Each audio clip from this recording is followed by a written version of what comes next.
Shalom,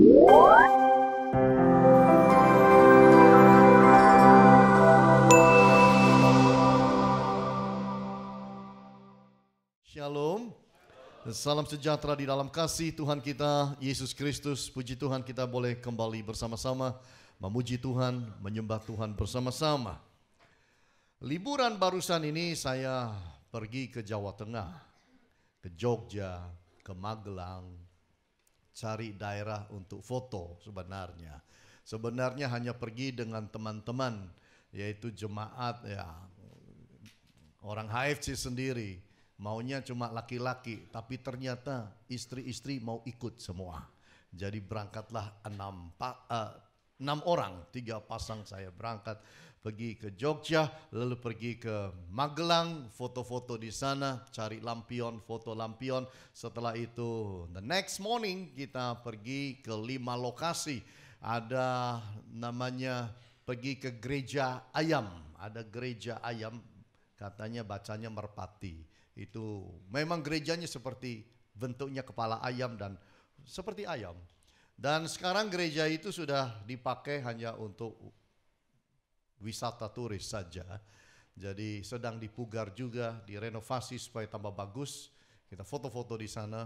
Kemudian juga pergi ke air terjun, lihat air terjun, ya foto-foto di air terjun, jalannya agak berat sedikit dan ya, coba-coba foto lah.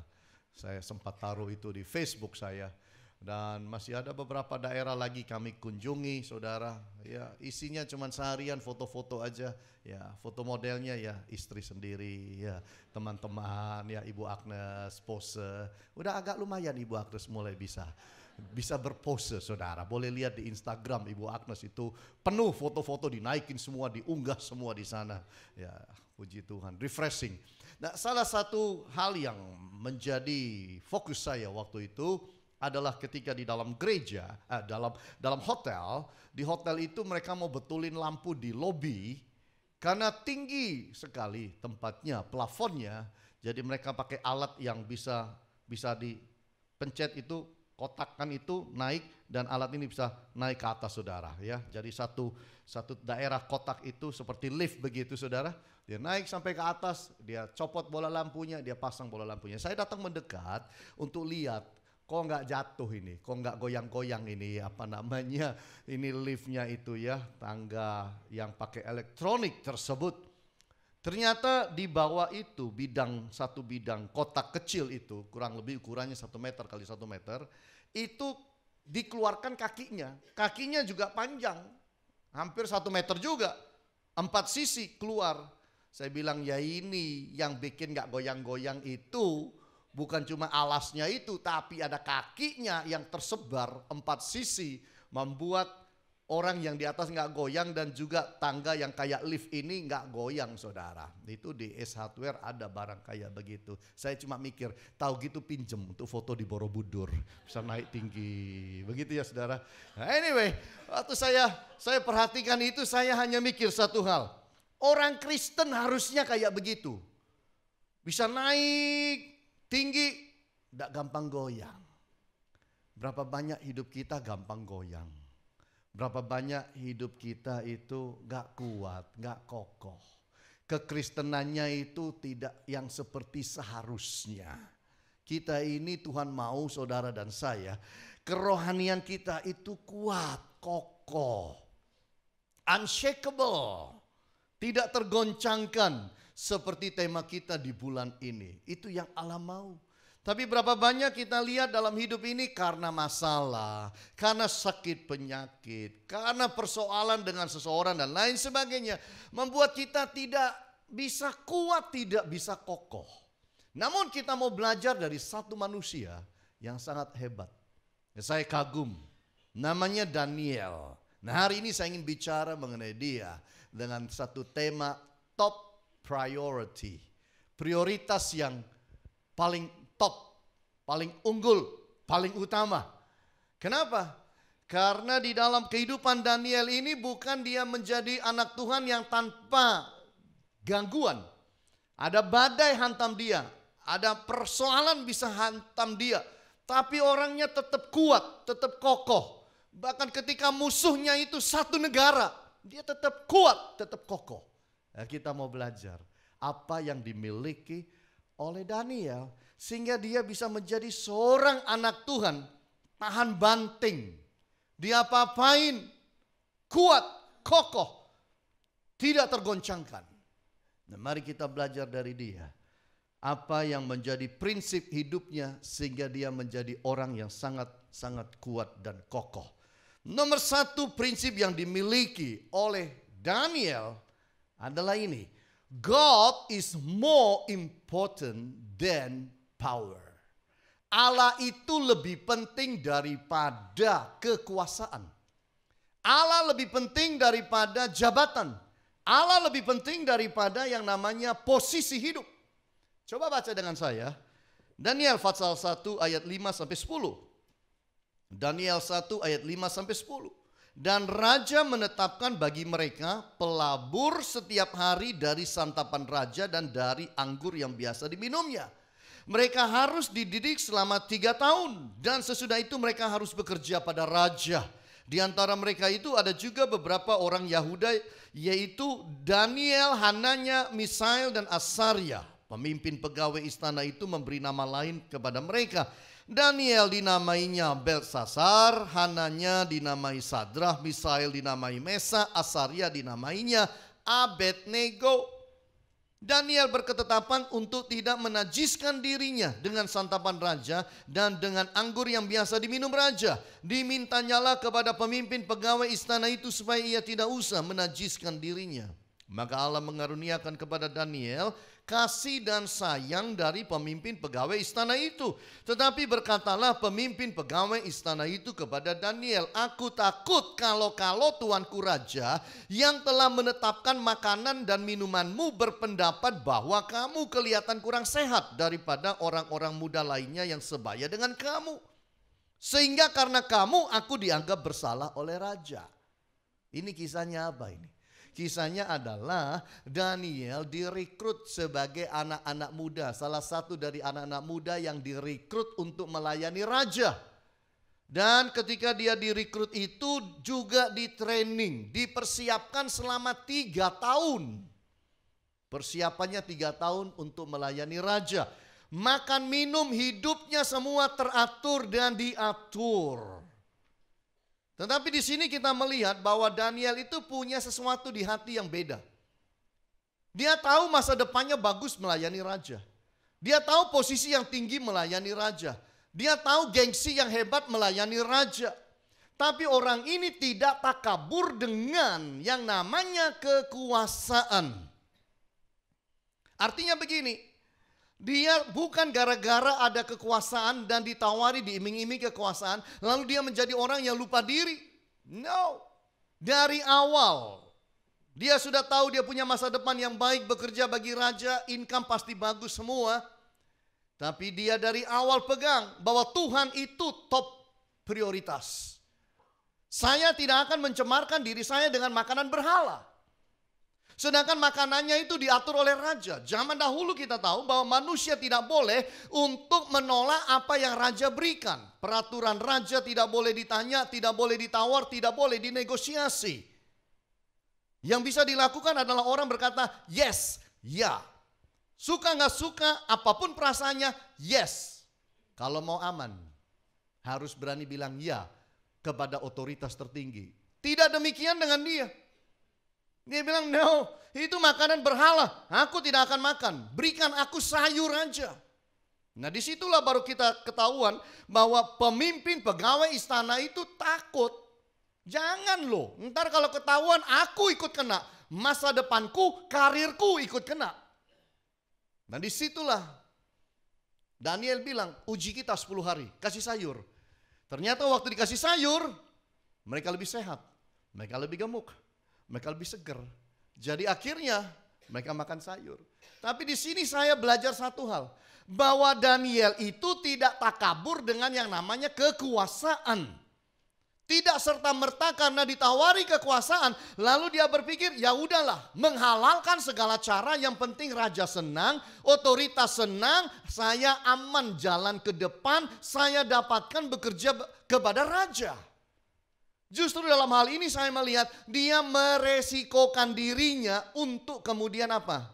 Tidak dipilih melayani raja, bahkan mungkin dihukum karena menolak permintaan raja, makan minumnya diatur itu. Hebat kan orang ini? Dari hal yang sangat sepele aja dia udah tidak mau menajiskan dirinya. Hebat orang ini karena matanya tidak buta dalam hal ini. Karena dia punya satu pemikiran. God is first. Allah itu yang terutama, top prioritas dalam kehidupan. Allah itu lebih daripada yang namanya kedudukan, jabatan, posisi, power. Dan disitulah kita lihat inilah orang yang memang luar biasa. Berapa banyak di dalam dunia ini kita perhatikan.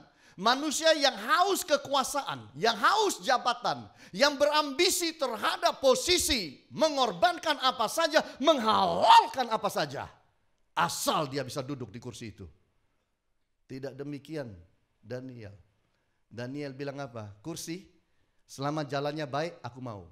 Tapi kalau jalannya udah miring-miring, sorry. Allah yang terutama. Hebat gak? Hebat ya ini orang.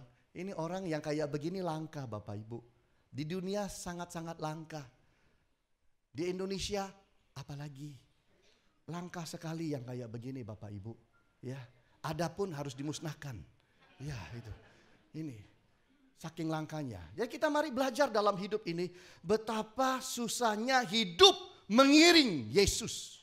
Di akhir zaman ini. Kalau saudara dan saya punya prinsip seperti Daniel. Kita tidak akan tergoyahkan. Kita tidak akan tergoncangkan. Kenapa? Karena kita tahu Allah itu top prioritas. Bukan kekuasaan. Amin. Disitulah kita harus menjaga hati. Jaga hati terhadap cinta akan kekuasaan. Jangan menghalalkan segala macam cara supaya berkuasa. Dan kalau saudara diberikan sebuah kekuasaan, itu anugerah yang saudara pakai dengan sebaik-baiknya. Tapi dalam hidup harus jaga hati saudara. Jangan jadi manusia cinta kekuasaan. Cintailah Allah saudara dan Allah saya. Amin Bapak Ibu. Ini adalah sesuatu yang sangat baik. Mengasihi Tuhan lebih daripada power di dalam hidup ini. Ini yang Tuhan mau. Sisi bahaya dari sebuah kekuasaan itu apa? Kekuasaan itu ada bahayanya. Ada positifnya, ada negatifnya. Positifnya banyak. Tapi kalau kita bicara negatif, kekuasaan dapat menghancurkan pemiliknya. Mohon diingat baik-baik. Itu sama dengan mobil. Mobil dapat menghancurkan sopirnya yang adalah pemiliknya. Kalau tidak hati-hati. Betul. Itu sebabnya di dalam hidup ini kita pahami. Kekuasaan bisa menghancurkan pemiliknya sendiri. Kalau tidak bisa pakai dengan baik, benar dan bijaksana. Itu akan backfire. Itu akan jadi bumerang yang hantam kembali ke dalam kehidupan ini. Itu sebabnya harus hati-hati. Kekuasaan dapat dipakai untuk perkara dan tujuan yang juga negatif. Di dalam hidup ini kita sudah lihat berapa banyak baca koran, lihat televisi, media sosial, dunia internasional. Di mana-mana terjadi pemimpin yang tidak matang. Biasanya kekuasaannya dipakai untuk hal-hal yang salah. Udah biasa. Di dalam dunia itu sering terjadi. Pelajari semua yang ada di dunia. Kalau saya bicara dunia, itu dunia internasional. Seluruhnya. Kita belajari dunia secara utuh. Di situ kita bisa lihat. Berapa banyak pemimpin-pemimpin yang kekuasaan dipakai untuk menekan, menghancurkan. Tidak adil. Kekuasaan dipakai dengan semena-mena, sewenang-wenang. Lupa bahwa di atasnya ada penguasa tunggal yang sangat top. Yang bisa berbuat apa saja di dalam kehidupan ini. Kalau saudara dapat kekuasaan, jangan dipakai semena-mena. Jangan sembarangan pakai kekuasaan. Jangan kita itu bermain-main dengan power yang diberikan di dalam kehidupan kita. Justru kita harus hati-hati. Kekuasaan itu kadang-kadang saudara bisa berubah jadi Allah. Harusnya Allah yang disembah. Ini kekuasaan yang disembah. Hati-hati, jangan menjadikan kekuasaan yang ada di dalam hidup saudara dan saya sebagai Allah yang harus kemudian kita sembah. Itu sebabnya Daniel pilih apa? God is more important than power. Allah lebih penting daripada kekuasaan. Saya tidak melayani raja, no problem sama sekali. Tidak merasa kehilangan. Itulah Daniel. Hebat. Yang penting saya hidup melayani Allah saya. Ini satu prinsip yang sangat luar biasa yang dia pegang dengan sangat kuat di dalam kehidupannya. Saya membaca juga sebuah kisah yang sangat menarik ketika dibuatlah seorang psikolog membuat sebuah penyelidikan mengenai bagaimana manusia mempermainkan kekuasaan. Nama orang itu adalah David Kipnis. Membuat satu percobaan. Ada orang yang dikasih kekuasaan menjadi manajer, ada orang yang hanya dijadikan karyawan. Manajer berkuasa terhadap karyawan. Lalu dilihat dalam game ini apa yang terjadi? Ternyata manajernya bisa bermain seenak udelnya terhadap bawahannya. Ini namanya orang kadang-kadang kalau sudah dikasih kekuasaan tidak tahu bagaimana berbuat. Kadang-kadang ingin coba-coba, bermain-main, ingin rasakan gimana sih rasanya. Habisin orang, mecatin orang, hancurkan orang. Gimana sih rasanya? Kekuasaan hanya dipakai untuk membuat orang lain takut akan dia. Kita harus hati-hati. Ini penyelidikan tahun 70. Lalu ada lagi penyelidikan tahun 2012 dilakukan oleh Paul Piff yang menyelidiki mengenai kekuasaan di mana orang itu diajak bermain monopoli, game monopoli. Lalu yang dapat uang banyak itu jadi sangat berkuasa. Berbuat apa saja yang dia mau. Padahal cuma dalam waktu bermain. Gebrak meja, ngolok-ngolok teman-temannya lain yang gak dapat uang. Ini padahal cuma main monopoli saudara. Tapi di sana mereka mempelajari bahwa manusia kalau tidak dewasa dan tidak hidup takut Tuhan, bermain-main dengan kekuasaan yang ada di dalam tangannya. Kita harus berhati-hati supaya hidup saudara dan saya, kalau Tuhan kasih saudara kekuasaan di mana aja. Dalam grup kecil, dalam grup besar, jangan sewenang-wenangnya saudara memakai kekuasaan saudara. Jaga hati, rendah hati di hadapan Tuhan, itu yang terbaik. Otoritas datang dari Tuhan, pakai dengan baik. Rendah hati. Jangan punya kekuasaan jadi sombong, arogan. Anggap diri hebat. Tapi mari kita belajar dalam kehidupan ini seperti Daniel. God is more important than power. Allah itu lebih penting dari power. Kalau power yang aku punya dan terima itu bisa membuat aku lupa Tuhan, lari dari Tuhan, meninggalkan Tuhan, mengkhianati Tuhan, lebih baik aku nggak punya power itu. Latih diri saudara dan hidup saudara. Power sekecil apapun yang ada dan melekat pada diri saudara, jangan dipakai semena-mena. Bagaimana engkau sebagai pimpinan di kantor, engkau sebagai imam dalam rumah tangga, jangan semena-mena terhadap istri, anak-anak. Jangan kita semena-mena terhadap karyawan. Jangan kita semena-mena di dunia perkumpulan kita, dunia sosial kita. Hanya karena kita mungkin punya power lebih daripada mereka. Lalu kita sembarangan hidup. Waktu kita mati, itu semua selesai Bapak Ibu. Itu sebabnya yang paling penting itu Allah. Ini yang kita harus tanam di dalam hidup kita. Allah itu lebih penting daripada power Bapak Ibu. Yang kedua kita lihat bersama-sama. Apa sih yang dimiliki lagi oleh Daniel? Yaitu bahwa God is more important than success. Allah itu lebih penting dari kesuksesan. Dan agak susah memang mengaminkannya.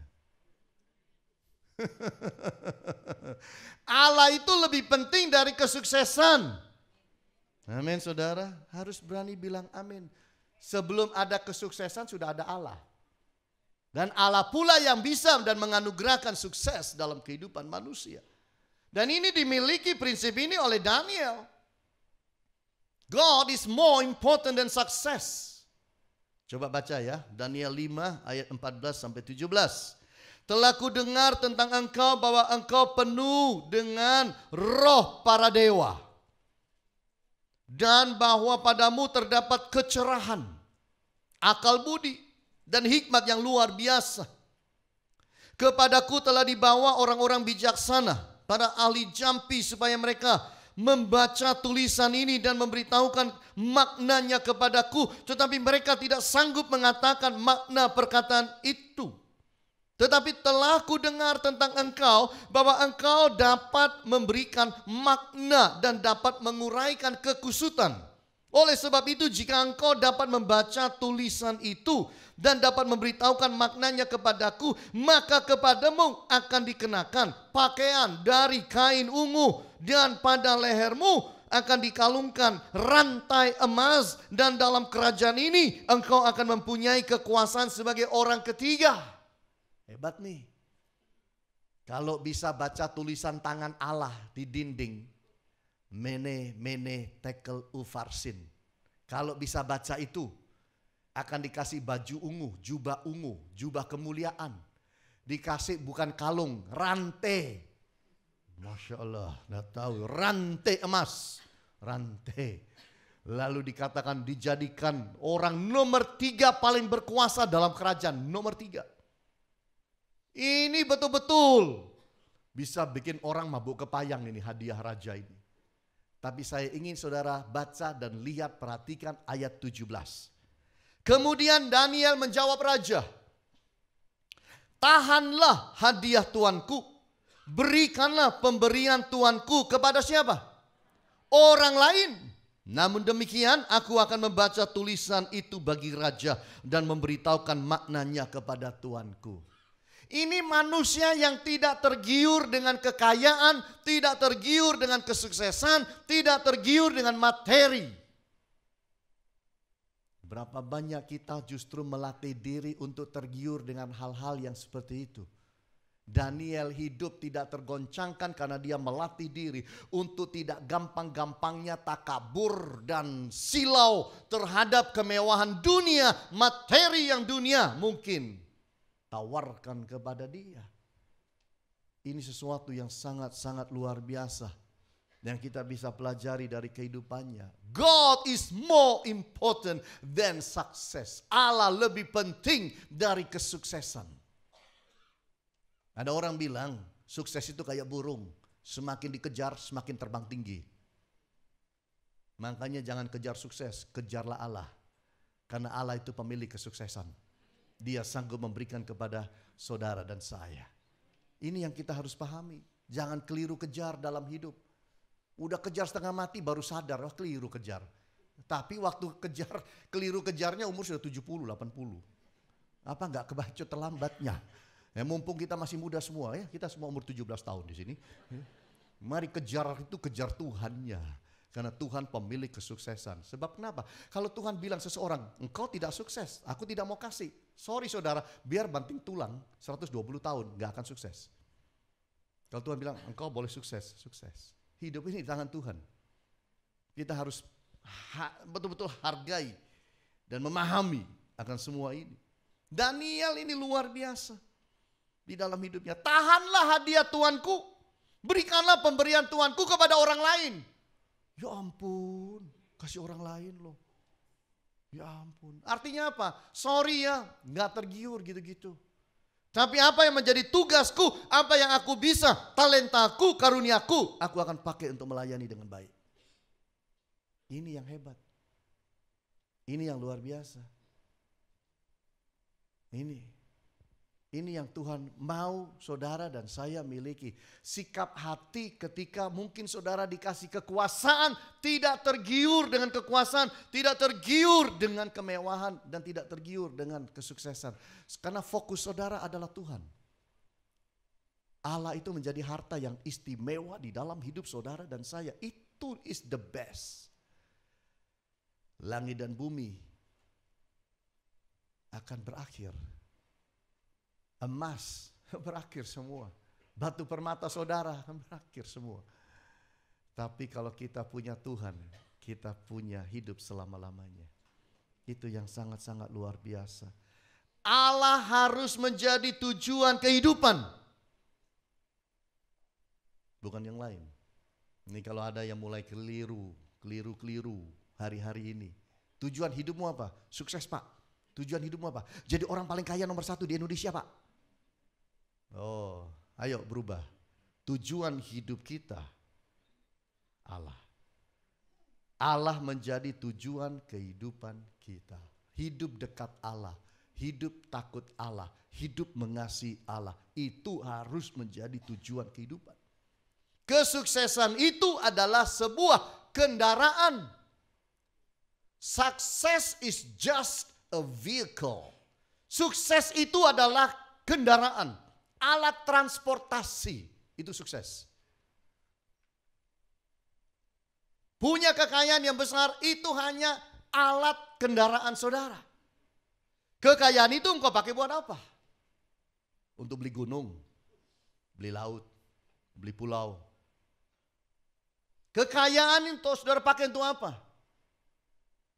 Melayani Tuhan, menolong orang lain, memberkati gereja, boleh membangun dengan baik. Atau semua, aku pokoknya lupa sama kamu semua milikku, aku mau pakai dan apakah itu? Sukses itu cuma sebuah kendaraan. Sukses is never a destination. Sukses itu jangan dijadikan destinasi hidup. Yesus saja bilang, apa gunanya seseorang mendapatkan seluruh dunia tapi jiwanya binasa? Berarti di mata Tuhan sukses dan kekayaan besar is nothing. Bukannya nggak boleh sukses Pak, Bu. Bukan. Pak Ani anti sukses ya? Enggak. Saya enggak anti. Silakan sukses. Mau aku. Loh, enak toh. Iya toh. Silakan sukses. Ingat gembalamu kan gitu ya. Ya doain gitu loh ya. Traktir makan. Oh, itu aja. No. Silakan sukses tapi jangan lupa Allah. Itu maksud saya. Silakan sukses. Saya bukan pendeta anti sukses. Kenapa? Karena saya melihat Tuhan juga memberkati banyak orang hidup dan sukses. Tuhan berkati Abraham, super sukses. Ishak, Yakub, super sukses. Daud, Salomo, super sukses. Berapa banyak orang kita pelajari, Tuhan berkati. Itu artinya apa? Allah tidak anti orang sukses. Dan Allah tidak anti untuk memberkati manusia jadi sukses. Tapi yang Allah anti adalah kalau sudah dibuat sukses lupa Allah. Itu Tuhan anti. Hati-hati. Berkat itu bisa diperintah masuk pada diri saudara. Menurut Mazmur 133. Kesanalah berkat diperintahkan Allah. Jadi berkat bisa diperintah. Betul? Perintah masuk pada saudara. Tapi renungkan baik-baik. Kalau berkat bisa diperintah masuk, sebaliknya berkat bisa diperintah keluar. Iya. Hati-hati. Jangan sampai Tuhan itu memberikan perintah keluar. Paling bagus kan berkati. Berkat masuk rumahnya dia. Berkat masuk pada bisnisnya. Berkat masuk pada dirinya. Gitu. Paling gak enak kalau Tuhan bilang berkat keluar dari hidupnya. Masuk pada diri Pak Gembala. Enggak lah. Tapi kita harus jaga hidup sedemikian rupa. Sukses itu bukan destinasi. Sukses itu adalah aksesoris kehidupan yang Allah berikan pada saudara. Jangan itu dijadikan the main thing, yang terutama. Allah itu yang terutama. Amin Bapak Ibu. Tuhan tidak pernah anti orang sukses, orang berhasil, orang kaya raya. Tidak pernah anti. Yang Tuhan anti adalah kalau sudah kaya sombong, arogan, berubah karakternya, lupa Tuhan. Itu Tuhan anti. Buktinya Ayub itu kaya raya gak apa-apa. Tambah dibuat lebih kaya lagi. Ayub di dalam Ayub pasal 1 dan Ayub di dalam Ayub pasal 42 beda jauh. Beda 2 kali lipat. Kekayaannya beda 2 kali lipat. Di pasal 1 aja udah kaya raya. Di pasal 42, aduh super kaya. Enggak anti. Kenapa? Karena hatinya dan hidupnya dan karakternya tetap pada Allah. Itu sebabnya dikatakan God is more important than success. Kesuksesan adalah berkat untuk membawa kita lebih dekat pada Tuhan. Kalau sukses saudara membawa engkau jauh daripada Tuhan, please be careful. Hati-hati kalau sudah begitu. Kalau kekayaan membawa engkau jauh dari Tuhan, saya ingatkan baik-baik, hati-hati. Hati-hati supaya jangan kena Mazmur 133 yang terbalik. Hai berkat, keluar dari hidupnya. Aduh, netes tuh berkat Bapak Ibu. Gak ngocor turun lagi kepada kita. Ini yang kita harus hati-hati perhatikan. Saya gak tahu berapa banyak kita suka makan hamburger. Saya doyan hamburger. Sebenarnya saya super doyan makan hamburger. Super doyan. Tetapi karena sudah turun 12 kilo, saya agak menghindar dari hamburger. Saya makan hamburger satu kali, besok naik setengah kilo masalahnya. Itu yang gak enaknya di situ. Jadi saya makan itu sekarang jarang-jarang. Biasanya tergodanya waktu di airport. Kalau sudah berangkat pagi-pagi mau terbang, disitulah kemudian saya melihat ada hamburger. Nah, Ibu Agnes bilang, gimana? Masuk. Saya itu jarang minum yang namanya soft drink. Jarang sudah. Kemana aja Ibu Agnes sudah tahu. Saya mintanya teh tawar panas. Udah gitu. Jarang-jarang saya minum yang soda. Kadang-kadang suka manis. Tapi sudah mulai dihindari. Kenapa? Kalau sudah kena manis saya itu susah turun. Kalau kita lagi mau turun berat badan, hindari yang manis-manis. Ya, apa aja yang manis itu akan susah membuat kita turun masalahnya. Jadi saya udah jarang sekarang makan hamburger. Nah, bicara hamburger saudara, salah satu perusahaan besar itu McDonald itu bikin hamburger enak sekali. Tapi tahun 60 sebelum tahun 67 itu persaingan hamburger ketat sekali antara McDonald dan perusahaan-perusahaan yang lain. Company lain. Sehingga untuk menaikkan omset sulit sekali. Cari jalan. Lalu salah satu franchisee-nya namanya Jim Deligatti itu punya usul. Sekali-sekali kita buat sesuatu yang berbeda. Kita buat hamburger agak besar. Lebih besar ukurannya dari semua hamburger yang ada di Amerika. Lalu kita kasih nama Big Mac. Nah, Big Mac itu dagingnya lapisnya 2 saudara. Ya, wah, belum cheese-nya bisa double-double. Wah, pokoknya kalau disusun jadi segini. Ya, kita buka mulut masih kalah tinggi saudara. Bingung makannya bingung saudara. Ya kan, Big Mac, betul-betul Big Mac. Wah, usulnya ditolak. Tapi lama-lama nggak ada jalan karena harus mempertahankan omset dan harus bisa mengalahkan kompetitor. Jadi tahun 67, 22 April 67, maka mereka meluncurkan Big Mac untuk pertama kalinya. Big Mac muncul. Dan begitu Big Mac muncul, omset langsung naik tinggi Bapak Ibu, melambung terus. Sampai hari ini McDonald itu jual kurang lebih 550 juta hamburger setahun. Tinggal dikali aja. Cuannya berapa? Bikin kita ngiler aja. Iya kan? Tapi dimulai dari seseorang yang bernama Jim Deligatti. Orang bilang, oh Jim kamu sekarang kaya raya luar biasa. Saudara tahu waktu diwawancara dia bilang apa? Biasa aja kok. Nah ini loh. Orang yang mengalami kekayaan besar tapi hatinya tidak kepada kekayaan. Ini penting. Membangun hati, membangun diri. Lebih cinta Tuhan dari harta itu penting. Betul tidak Bapak Ibu? Ini yang Tuhan mau di dalam kehidupan saudara dan saya. Makanya sudah sangat dinasehatkan oleh Kristus. Kumpulkanlah hartamu di sorga. Ngengat dan karat tidak merusakkannya. Itu sebabnya saudara harus hidup balance dalam kehidupan ini. God is more important than success. Allah itu lebih penting dari sukses. Kalau orang itu selalu memikirkan dari pagi sampai malam, sukses, kekayaan, materi, percaya saya, tidak ada bahagia hidupnya. Selalu rasa kurang. Kenapa? Saya beritahu saudara, kesuksesan, kekayaan itu seperti garam, asin. Tambah dimakan, tambah haus. Betul?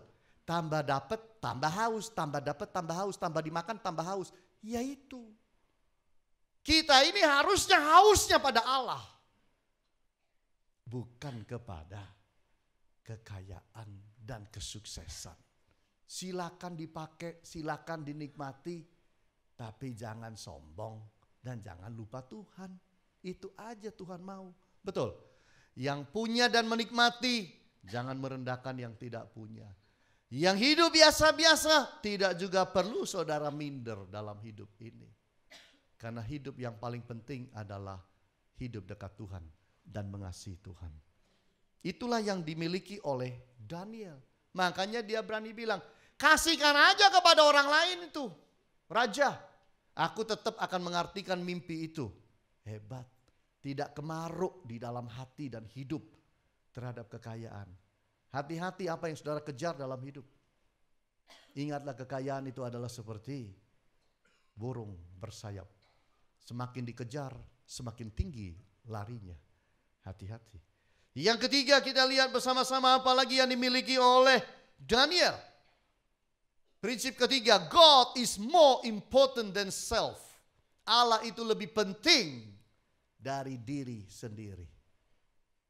Oh, ini hebat. Allah lebih penting dari diriku sendiri. Coba baca Daniel 6 ayat 4. Maka Daniel ini melebihi para pejabat tinggi dan para wakil raja itu. Karena ia mempunyai roh yang luar biasa, yaitu Roh Kudus. Dan raja bermaksud menempatkannya atas seluruh kerajaannya. Jadi raja ini sudah memplanningkan bahwa Daniel akan menjadi orang nomor 2 sekarang. Paling top mewakili dirinya. Tapi ya apa yang lain terima? Apa ya pejabat lain terima? Belum tentu. Coba lihat ayat 6.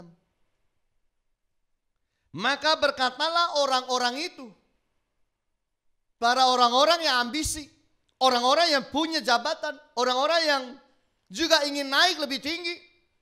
Kita tidak akan mendapat suatu alasan dakwaan terhadap Daniel ini kecuali dalam hal ibadahnya kepada Allah.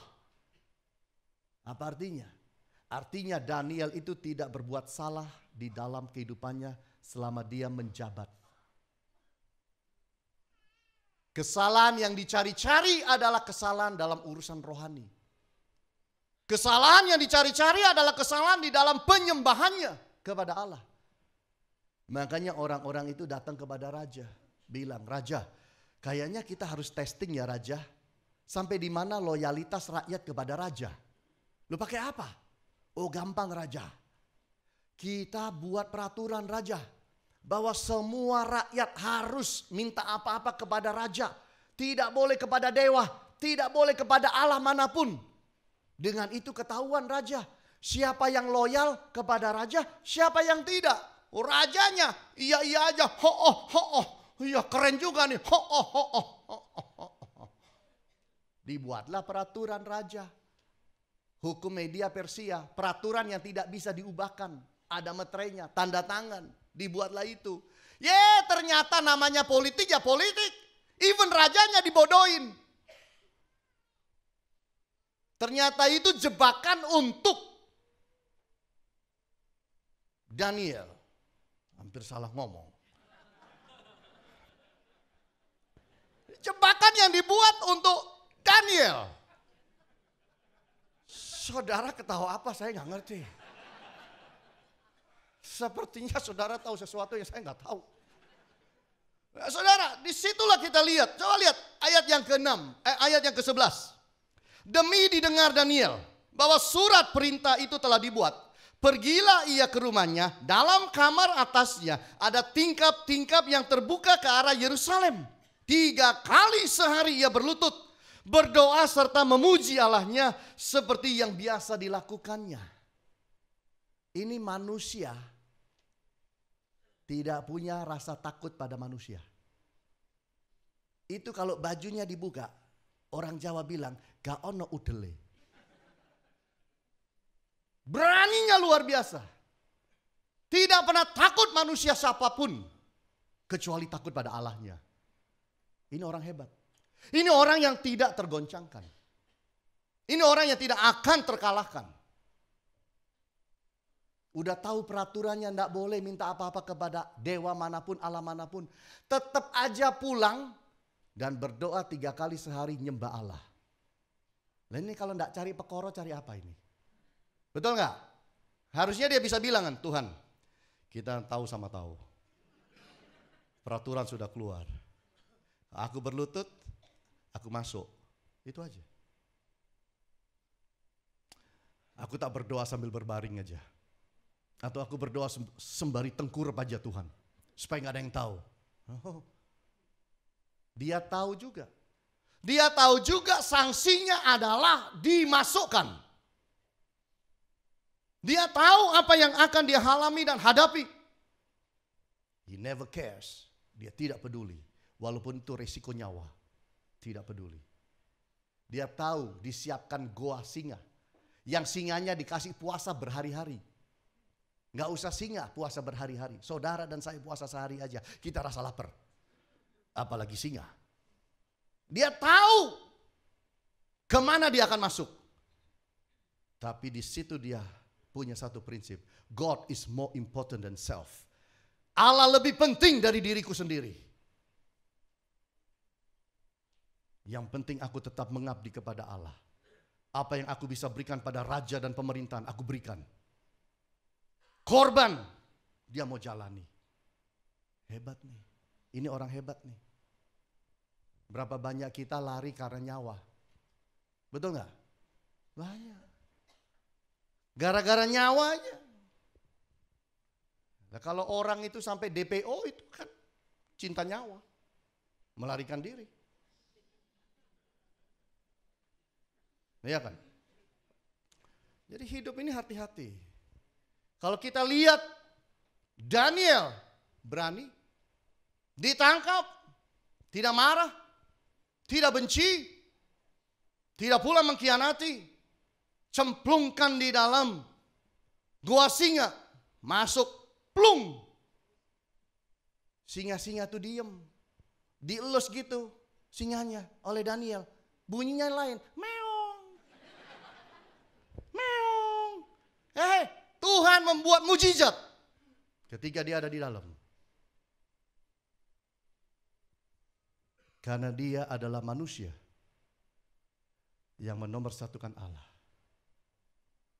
Kalau Daniel itu, saya nggak tahu, Alkitab nggak tulis sih. Tapi saya yakin kalau dia bisa bawa, Daniel itu akan masuk gua singa dengan Alkitabnya.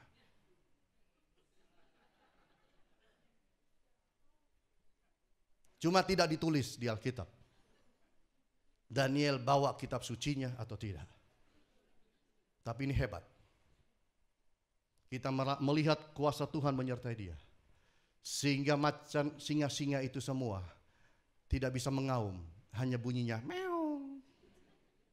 Sehingga pagi hari didatangi raja tanya, "Hei Daniel, selamat cangko. Selamat. Gimana tidurmu? Permadani hidup. Bulu-bulu singa jadi permadani buat aku tidur. Gimana singa-singanya? Masih ngorok." Tuhan buat mujizat. Bapak Ibu yang Tuhan Yesus kasih, belajarlah untuk tidak mencintai diri sendiri. Itulah yang Yesus katakan, pikulah salibmu. Diajar kita ini, pikul salib. Kita harus pegang prinsip, Allah lebih penting dari kehidupan. Amin. Allah itu lebih penting dari hidup. Karena hidup itulah Allah. Yesus berkata apa? Akulah jalan, kebenaran dan hidup. Hidup itu adalah Kristus, bukan kita. Kita belajar bahwa Allah harus menjadi total prioritas dalam hidup saudara dan saya. Ini sesuatu yang sangat baik dan sangat penting. Oleh sebab itu, apapun terjadi dalam hidup saudara dan saya, mari pegang prinsip-prinsip yang sangat indah yang dimiliki oleh Daniel. Allah lebih penting dari power. God is more important than power. God is more important than success. And God is more important than self, kehidupan itu sendiri. Bukankah Yesus bilang, siapa yang kehilangan nyawanya karena aku akan mendapatkannya kembali. Kalau sampai Daniel kehilangan nyawa karena Allah, dia akan mendapatkannya kembali. Amin saudara. Itu sebabnya di dalam hidup ini, mari kita menjadi orang yang hidup dekat dan melekat pada Tuhan. Itu yang penting. Supaya jangan kita tergoyahkan. Sikap hati itu penting. Sikap hati. Tidak ada orang bisa ubah sikap hati saudara, kecuali kemauan saudara untuk berubah. Bahwa saya mau jadi anak Tuhan lebih baik. Saya mau jadi orang Kristen lebih baik. Kalau Tuhan kasih power, saya akan pakai dengan sebaik-baiknya. Tuhan kasih kekayaan, saya akan pakai dengan sebaik-baiknya. Tuhan kasih saya nyawa, saya akan pakai untuk hidup mengasihi dan memberkati orang lain. Hidup bagi Tuhan. Karena itulah yang terindah. Supaya kita hidup tidak tergoncangkan. Tuhan Yesus berkati kita semua. Amin.